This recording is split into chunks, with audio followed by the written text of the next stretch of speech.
And we're kicking off the list with the bear. I wanted to start off with this one because it's actually a story a buddy of mine told me from when he used to work as a camp counselor. So yeah, he would take kids out on these like long treks through the woods on these canoe trips. And he'd be about like 2 weeks long, some of them. And one day they were out, they'd found a camping spot and they put up their tents and everything for the night. They'd had a fire, everyone went to bed, the counselors were in their tents, and then they heard a sound which sounded like a large animal stalking around in the woods kind of around their campsite. They kind of whispered to each other like, what should we do? We have all these campers here with us, they obviously have to protect them.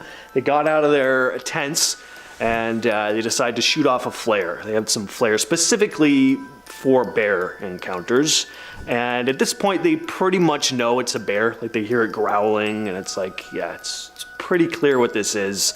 They fire the flare off in the direction where they're hearing this growling, and it's nighttime now so they can't really see anything. But as the flare starts shooting through the woods, it just illuminates this big like black bear, like just kind of illuminated through the flare, at which point it luckily turns around and runs into the forest. But yeah, suffice to say, they're pretty shook after that. Like, what would they have done if the bear didn't decide to run away? Yeah, freaky stuff. All right, next up we have a tale I'm going to call The Vanishing Man. This story was posted to Reddit by user Throwaway Friend, and I gotta say, if this happened to me, I'd be shaken up for a long time. I definitely felt a chill up my spine reading this one, so here it goes. Back in 2015, I was on a hiking trail in Arizona. I have hiked a lot in worse terrains in Europe, so I wasn't too worried about doing it alone. It was almost getting dark, and I was at an eerily deserted stretch for what felt like hours now. Suddenly, I heard a kind of music. As I kept going, I realized it was someone whistling. It gave me the creeps, but the idea of company relieved me a bit, too. Soon enough, I saw a man in front of me walking the same direction. He was wearing a t-shirt and pants, which was surprisingly inadequate, especially for the impending night. I passed him by. He was the one whistling, indeed. Turned to say the customary greetings. He looked up, deadpan, and without a word, turned back down towards the ground and kept whistling. He was walking slowly in an almost trance-like manner. I quickly averted my gaze forward, and almost abruptly, the whistling stopped. I turned back to see what had happened, and there was absolutely no one on the trail. Zilch. Didn't even feel like anyone had been there. At our number 8 spot, we have The Skeleton. The story was posted to Reddit by WhaleHeart0129. When they were 11, they went camping with their mom, her boyfriend, and their little brother outside of Las Vegas, in the middle of the desert. One morning, the group decided to go arrowhead hunting. During their hike, they stumbled on a full human skeleton laid out on a blanket, tucked under a bush. The person appeared as if they had fallen asleep and never woken up. The boyfriend knelt down, offering a prayer over the remains, and then they all walked back to the campsite in complete silence, each person just shocked by what they'd seen. They promptly contacted the ranger, and the boyfriend later got into a helicopter to guide them to the location of the remains. Turned out to be a young man who had been missing for almost a year. Moving on, number 7, we have the Whispering Walls. A number of explorers have claimed that no one should ever be in the Paris catacombs after midnight, for if you are, then the walls will begin to speak. People have claimed to have heard disembodied voices coming from the catacombs. These voices confuse them and try to persuade them to travel deeper and deeper into the catacombs until you're in too far that you're lost and you can't escape. Actually, fun fact, they use this as inspiration for the movie As Above, So Below, which takes place in the Paris catacombs. In our 6th spot today, we have the camera system. In 2004, a group of French police explored some of the restricted areas of the Paris catacombs. And that's when they discovered something truly terrifying. First, they found a PA system that when triggered would play sounds of guard dogs barking. Then they found a full-on bar, living area, workshop, lounge, and cinema with space to fit 20 people. Like what? Not only that, but whoever created this little home setup was stealing other people's electricity from above. The creepiest part is that they had a full-on security camera set up, and the police soon realized that they were being watched. They left to get a bigger team to further investigate the area, but by the time they got back, everything was gone. The only thing left was a note that read, "Don't search." We're now at our 5th and halfway mark with De Kill. De Kill is the name of a very mysterious man. We don't know much about him, but we do know that he was a veteran of the French army, and he was also an artist. In fact, he created a number of sculptures for the catacombs. However, this eventually led to his death. During the construction of one of his sculptures, a part of it fell and crushed him completely. It's said that to this day, his soul wanders the catacombs. In fact, people have seen him down there before. In our 4th spot today, we have the Crypt of Passions. The Crypt of Passions, located in the ossuary, is a pillar that is covered in skulls to the point that it's just completely concealed. The skulls end up forming what looks like a barrel, which is creepy for a number of reasons. Just take in, those are real skulls. You're surrounded by people who used to be living, and most of them died in tragic ways, and then their bones were used for an art display. A number of people who have visited this area in the catacombs have reported feeling very uneasy around the Crypt of Passion.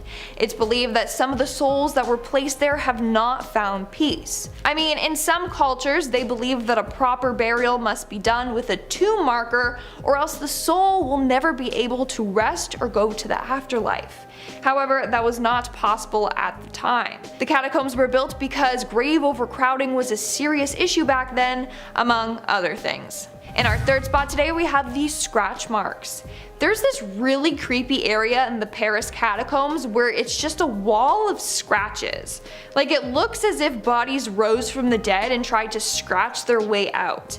It's a creepy touch to the place, that's for sure. Moving on to number 2, we have the Lost Tape. Now, I'm sure all of you have heard about this urban legend before, and in fact it also inspired the movie As Above, So Below. And it might not even be a legend, it might be real, but to this day, no one knows. Once upon a time, in 1990, a weird dusty camcorder was discovered in the catacombs. The camera appeared to have been there for quite some time, so they decided to inspect it. What was found on it was very disturbing. The video was of an unidentified male explorer wandering around the catacombs.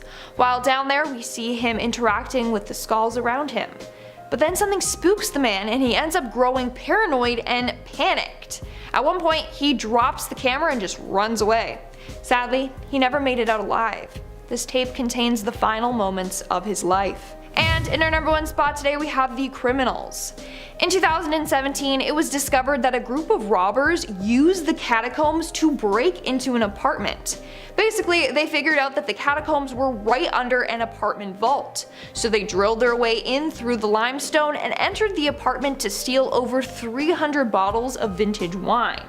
In total, they valued at close to 250,000 euros. Isn't that insane? Let's start off with the mysterious disappearance of the Anasazi. The ancestral Puebloans, also known as the Anasazi, mysteriously disappeared from the Colorado Plateau around 1300 AD, leaving a baffling historical puzzle behind. This advanced civilization, once thriving in intricate cliff dwellings and known for their remarkable pottery and architectural skills, vanished without a clear explanation. Their sudden disappearance, leaving behind hauntingly empty homes and undisturbed artifacts, has long puzzled scientists and archaeologists. Theories range from severe droughts disrupting their agriculture-based society to internal conflicts or even mass migrations to more hospitable lands. Yet, the absence of definitive evidence leaves us wondering, was their fate a result of natural causes, societal upheaval, or perhaps something more profound and unknown to our current understanding? interesting. Moving on to another mystery, this one sits beneath the tranquil waters of Rock Lake, Wisconsin. Here rests a hidden marvel of ancient architecture, a mysterious pyramid believed to be over 10,000 years old. This submerged structure poses baffling questions. How did such a sophisticated construction end up deep underwater? What civilization could have built this mysterious edifice, and for what purpose? Theories range from a lost civilization to unknown natural disasters, yet the dark, silt-laden waters of Rock Lake shroud these secrets in profound mystery, defying clear answers and fueling the imagination with possibilities of a forgotten chapter in human history. Taking it back to 1945, Flight 19, a squadron of 5 TBM Avenger torpedo bombers mysteriously vanished over the Bermuda Triangle during a routine training flight. The flight's leader, Lieutenant Charles Taylor, was heard over the radio with a final,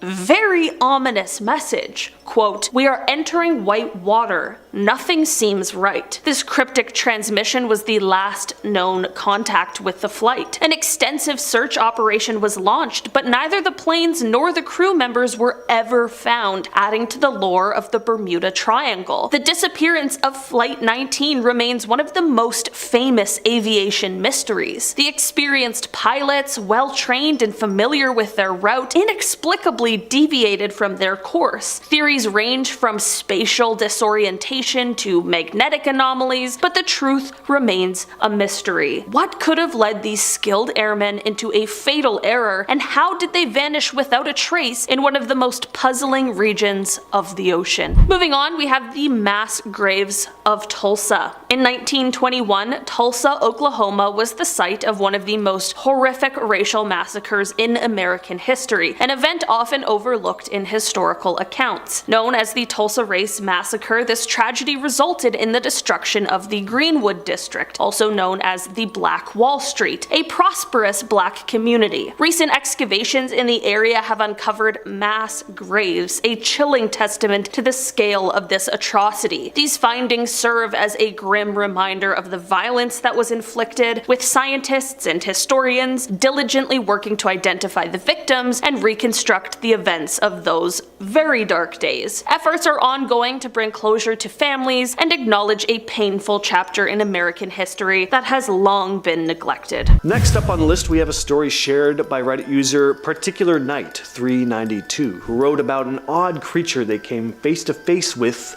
while hiking. So in early 2019, they went hiking with a friend. After walking for at least 30 minutes, they heard rustling in a bush a few feet in front of them, and then a deer emerged, but something about it seemed kinda off. The creature lacked a tail, its ears were unusually small, almost invisible. Its eyes were abnormally large, giving it an almost goat-like appearance. The deer, or whatever this thing was, just stood still, fixated on the hikers. As it began to approach, they noticed something was off about its eyes too. They weren't the usual brown, but a dark, piercing red. Their friend, who was visibly shaken, remained still beside them. When the deer ventured too close for comfort, the friend grabbed their arm and they both ran, not daring to look behind them. Number 6, lights. The Trek is this website dedicated to all things hiking. When readers were asked to share some of their creepiest stories while hiking, Sarah Legg posted this one. It was a long, rainy and cold night. Having just settled into her tent for the night with her canine companion, she was aware of being only a mile from a lengthy dirt road. Any sounds or lights were quickly dismissed as coming from said road. Lying in the tent, she began to hear unsettling noises resembling raindrops on a raincoat, as if someone were moving around the tent. Less than 5 minutes later, a flash of light caught Sarah's attention. She thought maybe another camper had arrived, but she hadn't seen anyone. The lights formed a horizontal pattern around the tent, blinking from left to right as if someone was circling the tent. She tried to tell herself it was just car lights, but then things took an unexpected turn. The lights appeared above the tent, maintaining a perfect formation. Sarah, realizing that the lights couldn't be explained by nearby cars or reflections, started to get really unsettled. She covered her face with her sleeping bag, praying that whatever it was wouldn't pose any harm. She never found out what those lights were. Next up, we have another story shared by a different commenter, Jerry DeJong, on the same Trek site. So some years back, Jerry had been out hiking near Mount Shasta with a buddy. They had set up a camp for the night, cowboy camping by a crackling fire, enjoying cold beers and cooking up a pair of steaks. Then, out of the blue, Jerry's friend took a log and started whacking it against a tree. According to him, it was how Bigfoot communicates. Jerry encouraged him to give it another shot. He knocked at the tree again, and sure enough, a few minutes later, 4 distinct knocks echoed in the distance, loud enough to be something hefty smacking against a tree. Minutes crawled by, and it happened again. Both of them could sense something sizable moving in the forest. 4 knocks, followed by 2, roughly 100 yards away. Next thing they knew, they were packing up camp in record time as the sounds of something large moved in the forest only 20 to 30 yards away. Jerry had heard large animals in the woods before, grizzly bears, elk, moose, but whatever this thing was, it sounded nothing like any of those. And at number 4, we have the banana spider. This is a tale shared with us on Reddit by user Kamala2024. More of an icky discovery than a dark one, but if you have a fear of creepy crawlies, this story is going to make you cringe. So here's the story. Hiking early morning in Hawaii, and my stomach notifies me that it's time to go number 2. I find a porta potty near the trailhead and jump in to do my business. Once complete, I flip my headlamp on to find the toilet paper, but instead find a huge 5 inches in diameter banana spider hanging out in the corner of the porta potty. Trying not to spook it, I slowly reached for the 1 ply. As I do, my headlamp shines on this monster and it proceeds to freak the F out. It runs in circles for a bit, both of us losing our minds at this point, and ends up between my legs inside of my underwear. I'm at a complete loss of what to do, but eventually begin wiggling back and forth in an attempt to get this spider to remove itself. That didn't work at all. Instead of exiting the premises, this mother effer runs up my leg. This is the point where I just give up and storm out of the porta potty, yelling and screaming. Pants around my ankles. No clue what happened to the spider, but it disappeared in a flash, just like my dignity. Our next story is called The Lost Hiker. It was shared by a man named Jeff Fissel. One weekend, Jeff headed down to Wilson's Creek Wilderness for a camping trip with a buddy. As the night settled in, Jeff woke up to find his tent mate crouched over him brandishing a knife. Jeff was obviously pretty petrified, thinking his friend was about to knife him, but trying to keep his cool, he asked, "Hey man, what's going on?" His friend whispered, "Listen," and after what felt like an eternity, a spine-chilling call echoed through the wilderness. Jeff sprang up and grabbed his own knife. The eerie voice drew closer. The unsettling voice lingered nearby, then slowly moved away, still emanating eerie sounds. The next morning, Jeff and his buddy struggled to make sense of the strange encounter. Packed up, and on the trail, they stumbled on an orange ribbon with a message. It was for a lost day hiker who hadn't returned the previous day, suspected to be hungry, cold, and wandering the area all night. That must have been the man making the noises the night before. They realized they likely ignored a lost hiker. The problem was he never really asked for help, only making ghostly moans. Number 2, That's Not Kevin. This one was shared by Cookies Choco, whose friends came face to face with something in the woods that they thought was their friend. The story goes as follows. I was in the woods with 3 friends at night. A friend's house was nearby, and I was getting hungry, so I went inside to find some food. Another friend came inside with me. 2 friends were still outside. Later on, one of the 2 who were outside comes in and sees the indoor friend on the couch next to me. They panic and immediately run back outside. I poke my head out the door asking what's going on, only to hear them yell as loudly as they can, "That's not Kevin!" Everyone comes inside and calms down a bit, and the story comes out. They thought the friend who was indoors with me, Kevin, had been outside with them this entire time. Why? Because in the darkness of the woods they saw a silhouette about the same height walking alongside them silently. And then at some point it ran away and they were chasing it thinking Kevin was running off for some reason. The reason my friend yelled, "That's not Kevin," was to stop the last outdoor friend from chasing whoever was out deeper into the woods. We still have no idea what that was or why they didn't ever speak. Finally, we have what I'm going to call the tale of the happy truck. This is a first-hand account shared to Reddit by Dying Lion. If this story is true, it's up there with some of the eeriest stories I've seen on Reddit. They describe the creepiest experience they had while hiking, not being with any wild animal, but with a little black pickup truck with rainbow and unicorn stickers. They were out walking their dog when they encountered the vehicle. It was blasting bubblegum pop music and smelled like cotton candy when it rolled by. First time it passed, it took a weird swerve toward them like it was aiming to hit. They quickly jumped out of the way, no big deal. Figured the driver may have got spooked seeing someone out at night with the reflective gear, but then the truck circled back and started driving right for them. This time,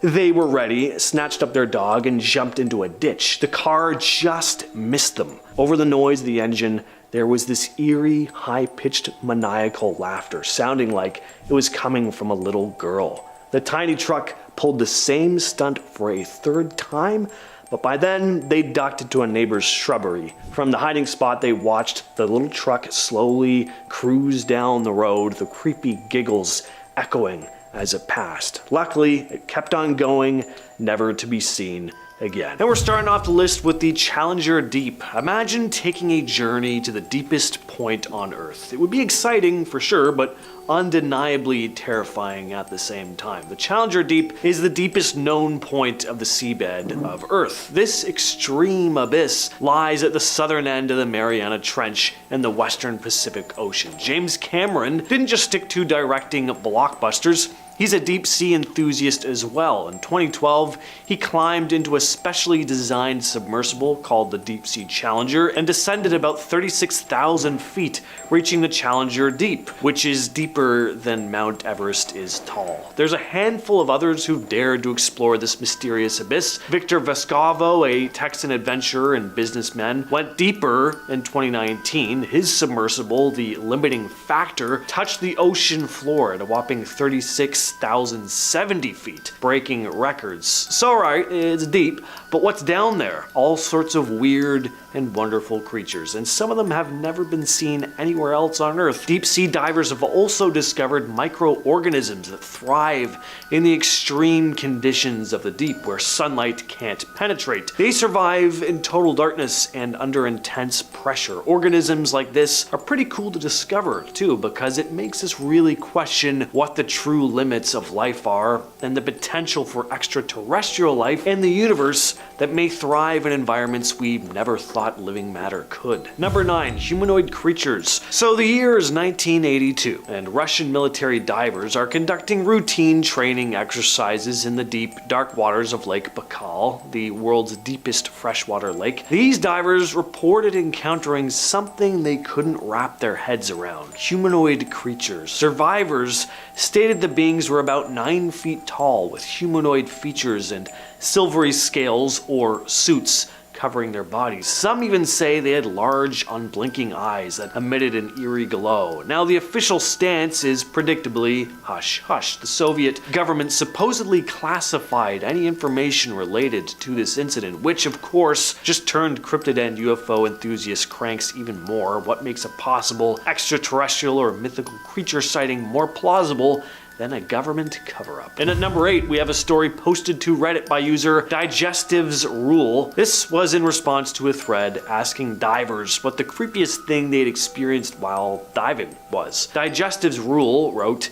"I'm a commercial diver and was once on a job cleaning a portable water reservoir. I'd been in other reservoirs before, but this one was by far the biggest, at 40 by 80 meters. To get in, you had to open a hatch in the ground. The whole reservoir was underground, and climb down a ladder. The hatch was in a corner, so when you were in the far corner of the reservoir, it was completely pitch black, and you just had to hope your light didn't go out. I was about halfway through a 3-hour dive when the batteries in my torch started going flat. I watched the beam get narrower and dimmer until it cut out completely. It's not a huge problem if you lose light, as you can just follow your umbilical back to the hatch.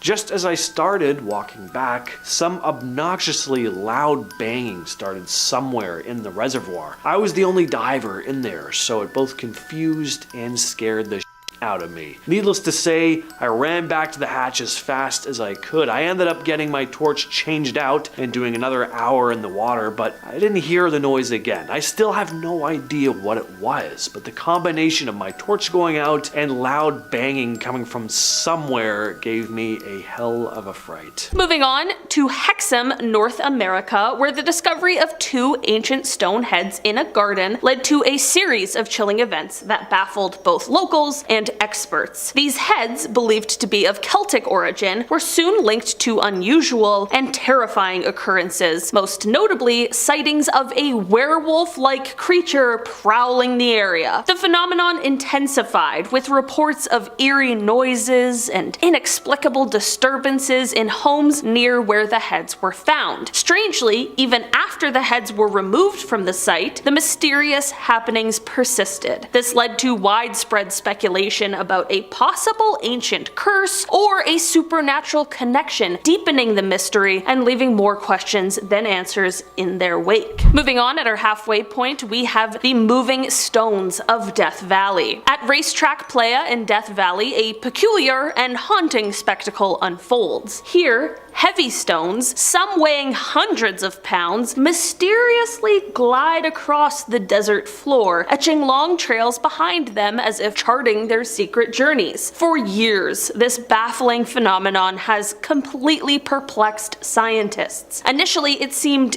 impossible for such heavy objects to move without human or animal intervention. However, recent theories have brought a semblance of understanding, suggesting a combination of thin ice sheets forming under the rocks and then strong wind gusts providing just enough force to set these stones in motion. Despite this, the exact mechanism behind this eerie dance of the desert stones remains elusive, continuing to intrigue and also completely mystify those who witness it. The silent, slow-moving journey of these stones across the barren playa represents a captivating natural puzzle, one that beautifully exemplifies the mysteries our planet still holds. In the small town of Fouke, Arkansas, a legend lurks in the murky swamps. Residents have whispered and wondered about sightings of a large, ape-like creature known as the Fouke Monster or the Southern Sasquatch. Since the 1950s, this creature has been the subject of numerous reports and, of course, local folklore. Described as a foul-smelling, nocturnal, bipedal being, it's said to roam the swampy, dense areas of the region, often shrouded in mystery and darkness. Eyewitness accounts vary, but common descriptions include glowing red eyes, a terrifying growl, and a towering height. Skeptics argue it might be a misidentified or undiscovered animal species, while others speculate about more supernatural origins. Is this creature a real undiscovered animal lurking in the southern wilderness, or a product of mass hysteria among the townsfolk? Or is there a more chilling explanation behind these sightings? You tell me. Moving on, we have the mystery of the Georgia Guidestones. In Elbert County, Georgia, stands a monumental structure known as the Georgia Guidestones. Erected in 1980 by an anonymous group, this structure consists of 6 granite slabs towering over 19 feet high. The stones are inscribed with 10 guidelines in 8 modern languages, advocating for concepts like population control, environmentalism, and world peace. Additionally, there is a shorter message inscribed at the top of the structure in 4 ancient languages: Babylonian, Classical Greek, Sanskrit, and Egyptian hieroglyphs. The identity of those responsible for its construction and their intentions remains a complete mystery. This ambiguity has led to various interpretations and conspiracy theories. Are these stones a guide for post-apocalyptic survival, a manifesto manifesto from a secretive group seeking a new world order, or perhaps a philosophical statement about humanity's future. Down in Florida, there is a remarkable structure known as the Coral Castle. Built single-handedly by the Latvian immigrant Edward Leedskalin from 1923 to 1951, this stone structure is composed of over 1,000 tons of oolitic limestone, with each megalithic stone weighing several tons. What makes this feat even more incredible is that Leedskalin stood just over 5 feet tall and weighed barely 100 pounds, yet he managed to construct the entire complex alone under the cover of night using only primitive tools. He claimed to have unlocked the secrets of the ancient Egyptian pyramids, harnessing a unique understanding of magnetism and earth energies to move these colossal stones. The intricacies of his method, like the turning of a 9-ton gate that moves with a touch, remains a mystery. How did one man accomplish such an architectural marvel, and what profound secrets of ancient construction techniques might he have rediscovered? And why the f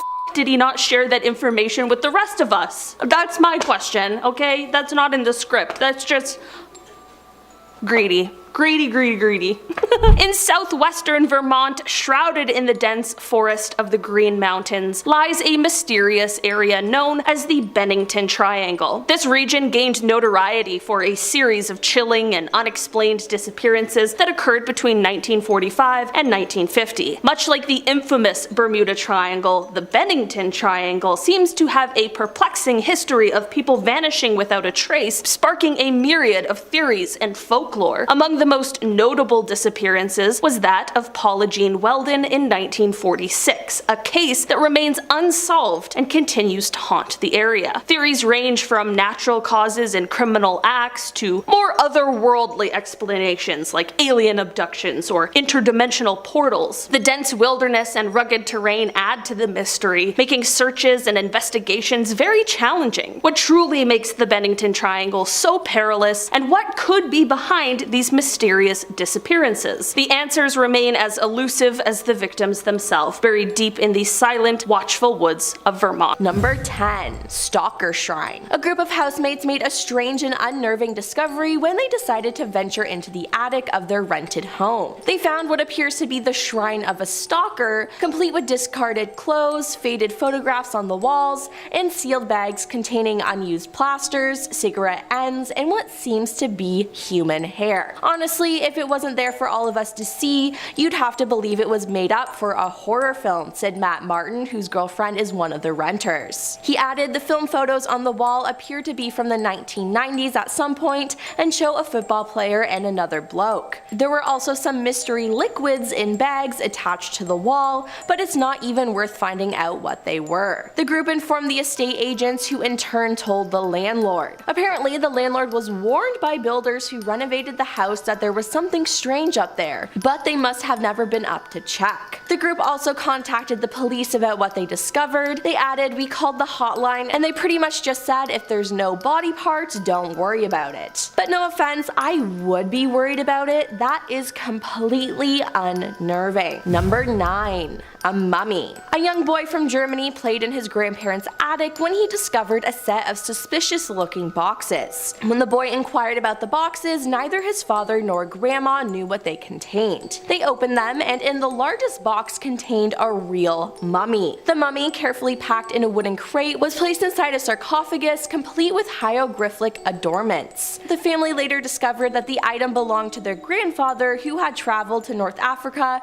when relics from ancient Egypt were in demand. Curious to discover if the mummy was real, the young boy's father took the object to Berlin to show expert archaeologists. Now, I feel like that's just kind of gross, knowing that you've been living with essentially a dead body. Ugh. And if the movies are anything to go by, that family should have kept the mummy inside the coffin to avoid a huge curse. Number 8. Ghost footprints. A Reddit user wrote about their creepy experience by saying, when we first moved into my house, the house I currently reside in 20 years ago, I wandered up to the attic to stack some boxes. Most of the attic is covered in that white powdery stuff that you're not supposed to walk on, or else you might fall through the floor. The old owners put wooden planks over the beams on half of the attic so we could walk there and stack storage and everything. The creepy thing is, there were several large footprints in the powder. When I showed my dad, he was just as baffled as I was, because again, if anyone stepped there, they would have fallen right through. And the footprints were between the beams, as if whoever was there stepped over the beams, which would have been the only stable parts to walk on. The footprints are still there 20 years later, and it still weirds me out. It would weird me out too, and I think they have a giant ghost living in that attic. Now let us turn our attention to the elusive giant squid. So for the longest time, these colossal creatures were thought of in the same way the Loch Ness Monster is, simply rumored to exist, but rarely seen and often dismissed as seafaring folklore. The big breakthrough in the giant squid saga came in 2004, when researchers and a Japanese film crew managed to capture the first images of a living giant squid in its natural habitat. I cannot imagine the excitement.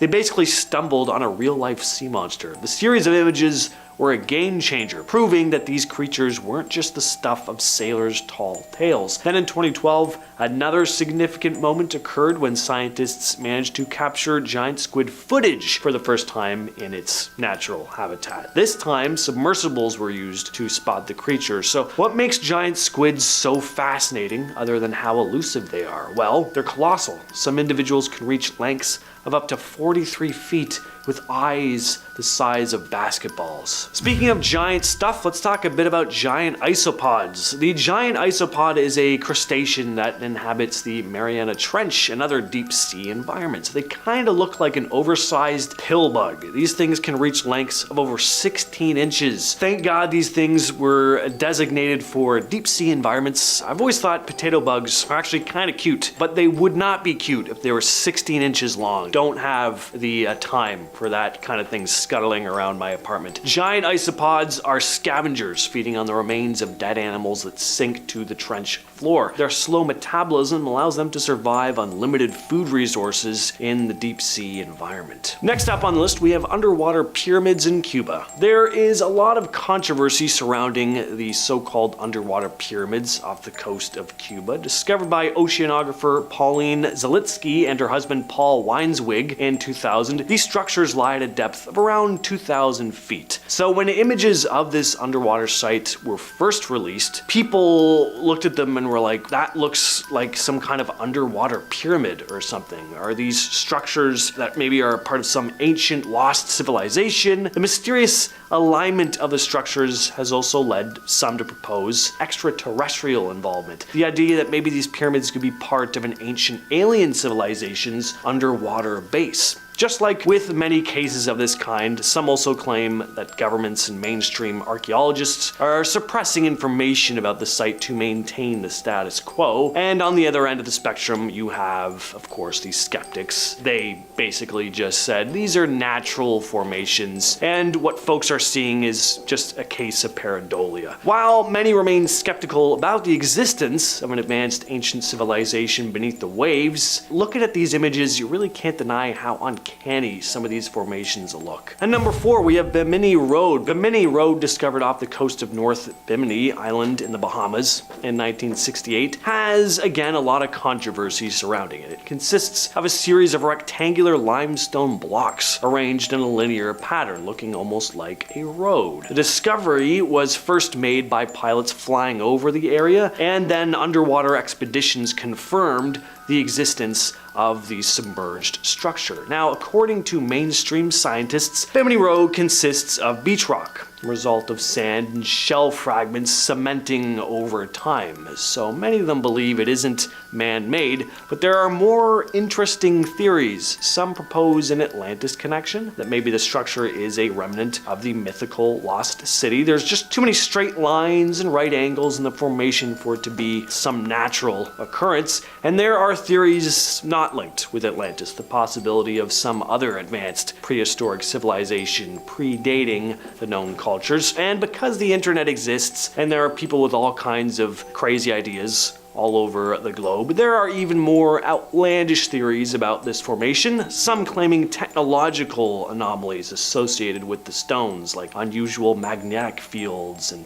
unexplained energy readings. Alright, back to some mysterious creature stuff though. The yellow belly sea monster. On September 11th of 1876, Captain John K. Webster and James Anderson aboard the Nestor saw something they'd truly never forget. It was an unidentified sea creature while off the coast of Malaysia. They described the thing as about 60 to 100 feet in length. It looked a bit like a large tadpole with a flat necklace head. It didn't seem to have any fins or flippers either, and its yellow skin had a prominent black stripe running along its spine. About 9 years later, on October 4th of 1885, a similar creature was observed in South Africa. Witnesses reported a 90-foot creature with yellow skin, black stripes, but this creature had fins on either side. In 1965, Bernard Heuvelmans, a Belgian-French scientist, explorer, researcher, also often referred to as the father of cryptozoology, looked at these two sightings and then categorized the creature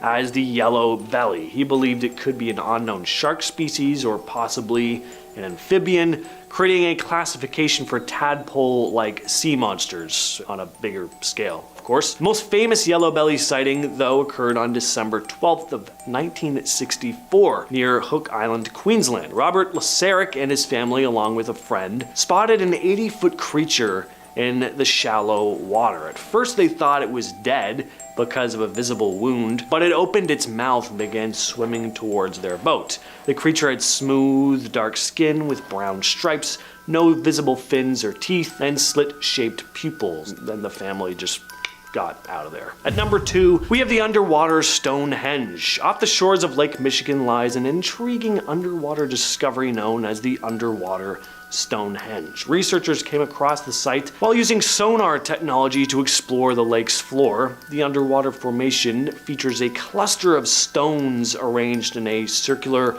or horseshoe-type pattern, looking a lot like the renowned Stonehenge in England. In terms of the mainstream scientific world, experts propose that the stones may be natural geological formations. That always seems to be their go-to. People will be like, ah, look at this, and then they're like, it's natural, it's natural. While others think that this site might hold evidence of an ancient civilization predating recorded history. The stones seem to be placed in this very precise alignment, and of course, Atlantis always comes into the conversation. Finally though, we have another story posted to Reddit, this one by user Tamu. Actually, we have 2 short stories here. They go as follows. This isn't my story, but my dad's. So when he was in grad school, he did some field studies classes, some of which involved diving in Monterey Bay. One day he was diving, counting something off the Santa Cruz Pier, and he finds a shopping cart with bricks and cinder blocks and a chain attached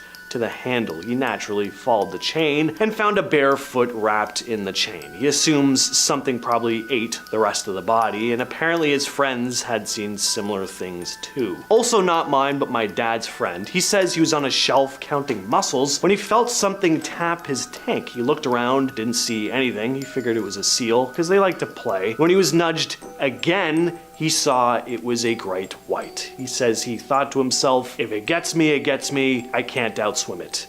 Now, I don't know if he was actually that chill. I sure wouldn't be, but that's how he tells it. So that second story really gets me. Like, the foot is super creepy, but turning around to see a great white right next to you, and you're in its habitat, and you just have that acceptance of like, there's nothing I can do in this situation. At number 10, we have an octopus nursery. 8-legged alien-looking things with suction cups all over their arms and beaks for mouths. Octopus are creepy-looking things, and to top it all off, they can camouflage like a Navy SEAL, and they are super smart. If these are the kind of things that make your skin crawl, then just running into one of these guys would probably freak you out. Well, on the underwater expedition at the Davidson Seamount, there was a rather shocking discovery. They had a remote probe that was on the ocean floor around 10,000 feet, and they came across which seemed to be an octopus that was next to not just one, not just two, but a group of 1,000 octopuses in a nursery. They were all there laying their eggs and using the heat from the volcanic vent to keep them warm. I would hate to be the guy who accidentally steps into that crack and then gets devoured by thousands of sticky arms. But if you're at 10,000 feet underwater, you probably are already screwed. At number 9, we have the Siberian lake monster.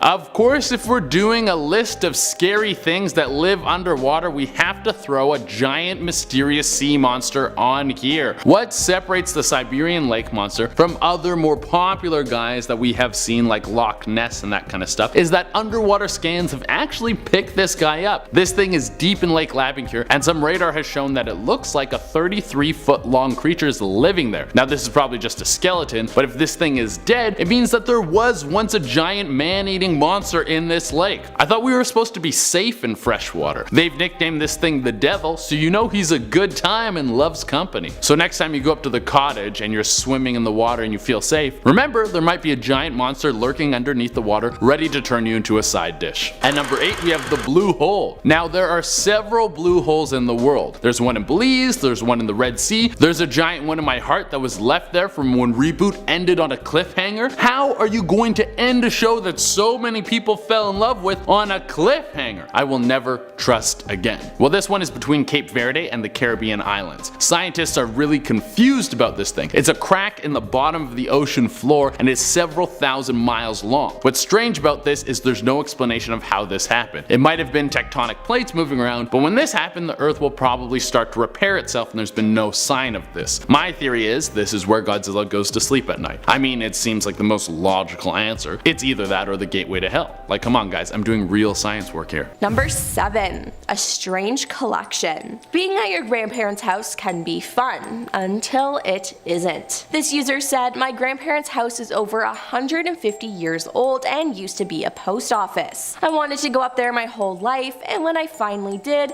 I found a suitcase full of hair, an old piece of a clock, some 1920s underwear and clothing, and a couple of old trunks, mostly empty, but a couple of pictures and one with hair. My papa used to say if I went upstairs or heard a creak in the house that an old bald-headed woman was sitting up there in her rocking chair waiting to get me. Really creeped me out as a kid, still won't go up there at night alone, and let me just say they're braver than me because I just wouldn't go up there in general. Number 6. A python. If you're afraid of snakes, then this is your worst nightmare. When an Idaho family moved into their new house, they were shocked when an installation crew discovered a 3-foot-long African ball python. So what's so scary about the snake? In Idaho and even the larger United States, pythons are extremely rare. People import exotics into the country through special rights, but the good thing was that because of the attic's dry heat, the snake was dead and well preserved for about 2 years. With the deadly snake no longer a threat to the family, they inquired to whether the previous owner owned it as a pet. To their amazement, no one had any idea how the python could have ended up in the house. And all I can say is, thank God it wasn't alive. Number 5. Henry VI's head. Yep, just his whole head, chilling in someone's attic. Let me explain the events that led to this. King Henry VI ruled France in 1589. One of his most notable achievements was ending the war between Catholic and Protestant citizens. By royal decree, Henry VI introduced a policy of religious tolerance, bringing peace and earning the title of Le Bon Roi, or the Good King. But in 1610, Henry VI was assassinated because of his beliefs. When the monarch fell and the French Revolution took over, the remains of monarchs were destroyed. But as fate would have it, Henry VI's head survived. In 1919, a photographer purchased the royal's head from an auction, and in 1955, Jacques Bellinaire, a tax collector, became the new owner. In 2010, the same royal head surfaced again after it was discovered preserved in an attic. With the aid of computers and forensics, Philippe Charrier, an anthropologist and medical doctor, proved that the head belonged to Henry VI. Number 4. Baby carriages. What happens to baby carriages after kids grow up? You can put them in storage or sell them. Not, I don't know, put dead animals in them. Well, that's what these people did. You heard that right. A team of investigators stumbled upon a collection of vintage baby carriages with some appalling occupants. Each carriage had a well-preserved small animal corpse swaddled perfectly and placed within the compartment. The spooky discovery at a 200-year-old farmhouse in Ossing, New York was shocking to say the least. They found the total of 10 animals, including dogs, cats, raccoons, and squirrels. The careful planning and detail suggests that the creative or sick mind that conjured the idea designed the scene intentionally. Vintage houses are known to harbor some strange things, but this discovery takes it to a whole new level. Personally, if I came across this in my attic, I think I would cry. Number 3. the photo. One woman has been searching for answers after discovering a creepy picture hidden underneath a box in her attic. She explained how she was clearing out the family's vacation home when she came across a scratched up Polaroid with the words "Do you see him?" written on it. Creeped out by her discovery, she has taken to Reddit to see whether anyone can make out a figure in the image. She said, "I found it while cleaning out my family vacation home. I tried cleaning the picture as much as I could, but it's really scratched up. I can't really even see anything, just an outline of a house, and I don't see an outline of a person. I will try to look for more." She went on to explain how a couple lived in the house before her family bought it as their vacation home, but her dad tasked her with cleaning it out so they could put it on the market to sell. While most users urged her to stop looking for him and get out of there, others tried to invert the photograph to see whether they could see a man hiding in the image. Number 2. The message. A man claims to have made a disturbing discovery in the attic space of his girlfriend's house, and it's terrifying. In a post shared to Reddit, a man shared a picture of what he unearthed while exploring his partner's attic. Hidden in the back beyond the beams, plaster, and gathering cobwebs, he found a simple yet terrifying message scratched into the back wall. The discovery of a pentagram's 5-pointed star associated with the worship of Satan alongside the name Nick. Now, the discovery might have been okay were it not for the fact that, according to the man sharing the image, his name just so happens to be Nick. One commenter wrote, "As a fellow Nick, I'd say get the F out of there, run brother run." But another user noted that the use of the name Nick may have more serious connotations. "Old Nick is another name for the devil," they wrote. And they're right. The Collins Dictionary confirms Old Nick as a jocular name for Satan. Other people are suggesting that the man's girlfriend likely carved it in herself and is just lying to him. However, some wondered if they were being a bit too quick to dismiss it. You know, in horror movies when nobody believes the guy trying to warn everyone, we are totally them, someone commented. "I'm sorry, but what are the chances that it was his exact name? That is some creepy stuff, let me tell you." And coming in at number 1 is the X. Okay, so you've heard of random people living in others' attics, but what if you found out your ex was living there? Well, that actually happened to one Pittsburgh woman. The single mother of 5 discovered her ex of 12 years living in her attic. A few weeks before the discovery, the woman noticed things going awry in her house, but she couldn't explain the changes. On the weirdest days, she would find a blanket in the basement or a toilet seat left up and even hear some unusual noises around the house. Then one Saturday morning, she heard a noise coming from her bedroom. When she went to look, she found her ex standing there. Her ex allegedly grabbed her and put a hand over her mouth. She managed to push him away and ran outside screaming, prompting several neighbors to call 911. It said that the woman had obtained a restraining order against the man, barring him from having any contact with his ex or her children. Speaking with WPXI News, the woman said she had a weird feeling that someone had been in her home. She said, "I had an intuition about it, but I ignored it. I brushed it aside. I didn't want to seem paranoid, but I should have trusted my instincts because I was right." Once police arrived, officers searched the house and found her ex hiding under some clothes on the 2nd floor. According to the Post-Gazette, the suspect told officers he had been staying in the home for about 2 weeks without the woman knowing, gaining access through an unlocked side door. He said he was coming and going from the house because he was tired of being homeless. Now, that is truly terrifying, and now I never want to date anyone ever again. Starting off this countdown, we have the secret underground community. Believe it or not, but there is a group of urban explorers that like to hang out in the Paris catacombs. They call themselves the Cataphiles, and they sneak into the tunnels, evade the police, and then go exploring. In fact, they have claimed a number of sections as their own, marking it with murals and graffiti. Not only that, but they have found secret ways to get into the catacombs. Plus, they've started mapping the whole place out so that other explorers don't get lost. Only problem is that this is a very dangerous hobby. Since they are entering restricted areas in the catacombs, they have to watch out for crumbling walls, falling rocks, even pools of water. I don't know about you, but I prefer to spend my time with the living and not the dead. In our 9th spot, we have the Lost Girl. In 2005, a group of teens illegally snuck into the catacombs on New Year's. Sadly, they all didn't make it out alive. They all were drinking and having a blast when one of their friends, Masha, wandered off alone. When they finally realized she had disappeared, they went out looking for her but couldn't find her. No one knew what happened to her until 4 months later. That's when a group of boys were exploring the catacombs when they stumbled upon her frozen body. Since she was drunk, she wandered off to another section of the catacombs and then got lost and froze to death. How heartbreaking. Coming in at number 8, we have Philibert Aspel. Philibert Aspel was a doorkeeper at the Val de Grace Hospital during the French Revolution, and the hotel actually had a staircase located in the courtyard that would lead to the catacombs. So one night in November of 1793, Philibert descended into the catacombs to retrieve a bottle of liquor stored down there. However, he only brought one candle with him, and it was not enough to light the way. Eventually it blew out and he was down there in pitch black. Being semi-intoxicated, he stumbled around the catacombs lost. For 11 years, no one knew what happened to him. That was until 1804 when his body was found.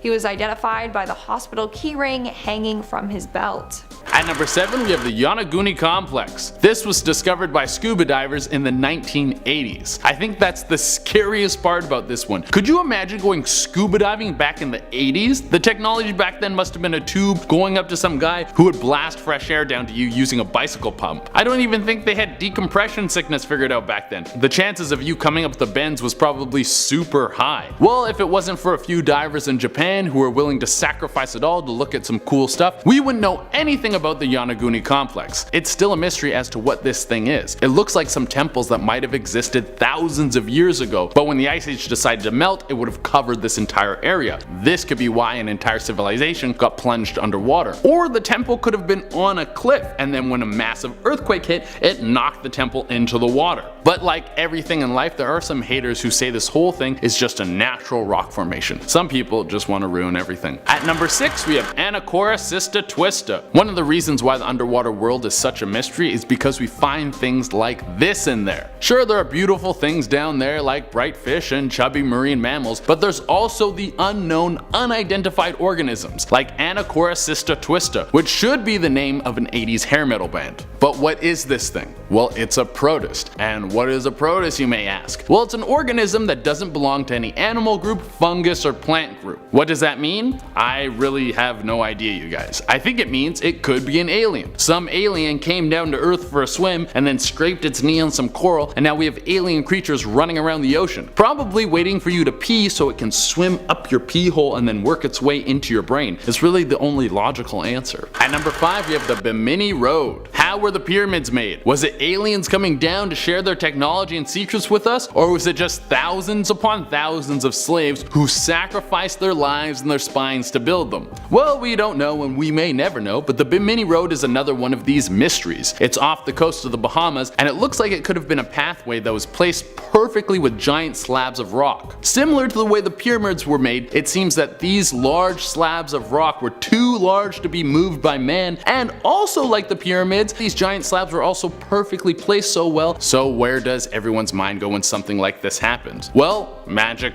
or aliens. The logical answer is that this is a natural phenomenon of the water moving and hitting the rocks to make these formations, but people think that this was made using advanced technology from aliens and could have been the road to Atlantis. Honestly, I like the Atlantis theory much better. It's more fun. At number 4, we have colossal squid. Yeah, this thing is a big no thanks for me. So everyone always talks about how there might be sea monsters out there, but this thing actually exists. There's never been one caught alive, but several have washed onto shores dead, and they are massive. The largest one ever discovered was 45 feet long, and it was dead. So you know there was an even bigger one out there that killed this guy. They don't even have suckers on their tentacles, they have hooks. Let me say that again. This squid has 10 giant arms covered in hooks. This thing is straight out of a horror movie. Scientists aren't even sure what something this big eats. They think it probably feeds on whales or your deepest, darkest fears. I wouldn't be surprised if the colossal squid works part-time as a gatekeeper for hell. It makes me think that the old Greek stories about the Kraken might have been real. At number 3, we have underwater circles. Giant formations of circles that are formed underwater and nobody knows how they got there. These mysteries were discovered off the coast of North Carolina, Florida, and Belize. Now, what are are they? Like many things on this list, myself and the entire scientific community have no idea. But here are some theories. Maybe they were formed naturally by either two things, water currents or some sort of animal mating ritual. Another idea is that these things were made by ancient civilizations before the Ice Age. All these things would have been above ground and might have been art left over by some old-timey tribes. And the third theory is that they look kind of like a bullseye, so it might be some sort of nuclear missile target, and if you hit it hard enough, the explosion will cause some sort of major natural disaster like an earthquake or tsunami, or if we're lucky,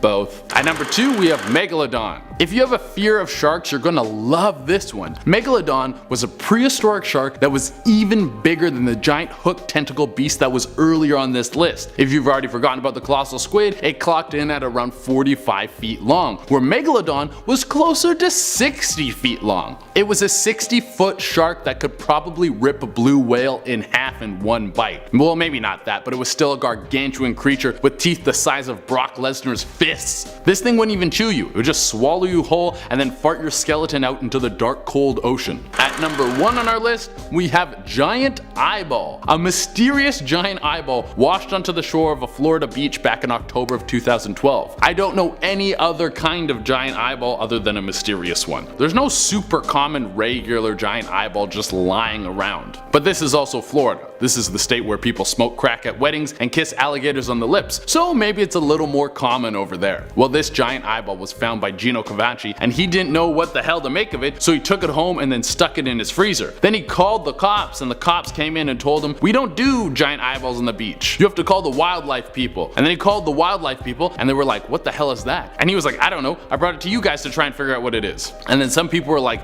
"Maybe it's a sea monster," and other people were like, "No, it's probably from a marlin." And I think in the end, no one really knew what the hell it was. But just so you know, there's giant eyeballs out there just laying around the beach sometime.